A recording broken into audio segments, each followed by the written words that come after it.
Good afternoon, ladies and gentlemen. Welcome to ESPN Plus, where today we have a beer die game. For Team 1 from Clarington, Ohio, we have standing at 5'7", Trey Huntley. The other teammate for Team 1 from Hudson, Ohio, 5'5", Brady Clark. Now, to meet Team 2, all the way from West by God, standing at 7'2", Eddie Martin. Also part of Team 2, from Newcastle, Pennsylvania, standing at 4'8", Nina Cassandra. All right, ladies and gentlemen, I want a fair game. Everyone understand the rules and regulations. Play die.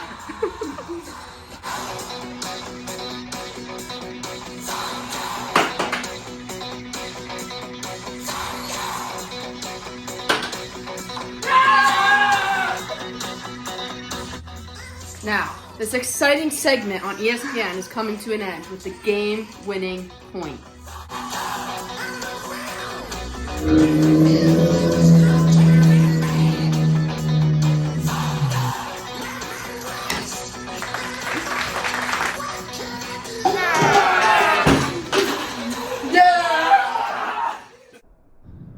The brain area that correlates with preparing to throw the die is the premotor cortex.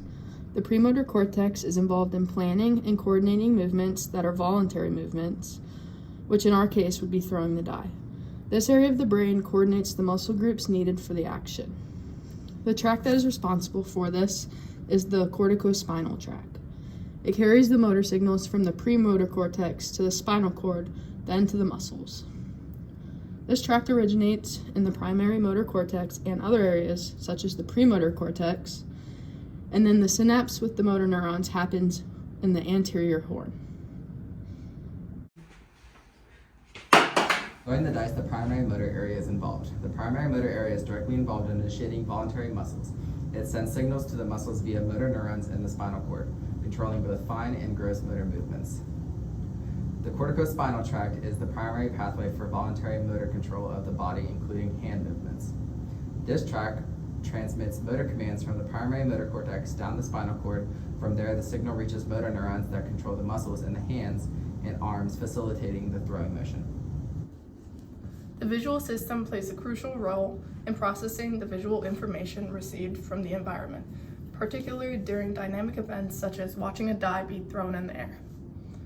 When the die is first thrown in the air, light enters the eye and is focused onto the retina. The retina encodes many aspects of the visual stimulus, such as size and color, and sends this information through the optic nerve to the visual thalamus, which acts as a relay station for visual signals before they reach the cortex. After that, the thalamus processes the signals and sends it to the visual cortex. Once the visual signals reach the primary visual cortex, the processing of motion begins. The dorsal stream processes these motion signals to perceive the speed and trajectory of the die. While the dorsal stream is focused on motion, the ventral stream is responsible for recognizing the die as a specific object. When the dice is taken out of the cup, mechanoreceptors in the fingers are deformed due to the shape of the dice. Nerve impulses are then sent to the dorsal column medial lemniscus tract through the fasciculus cuneatus. This pathway is conscious and high fidelity, so she is able to feel the exact location on her fingers that the dice is touching. The pathway then goes to the primary somatosensory cortex, which recognizes the shape, texture, and the size of the dice.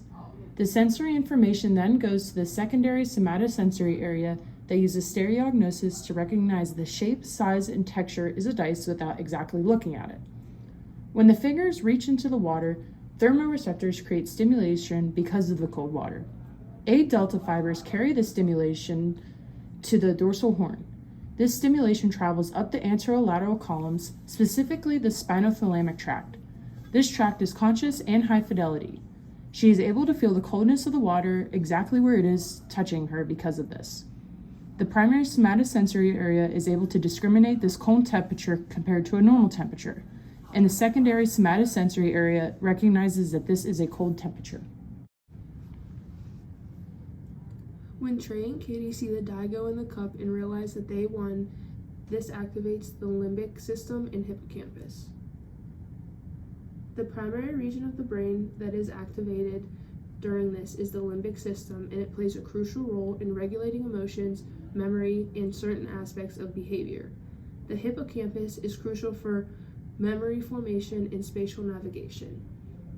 There is no specific track this will travel through.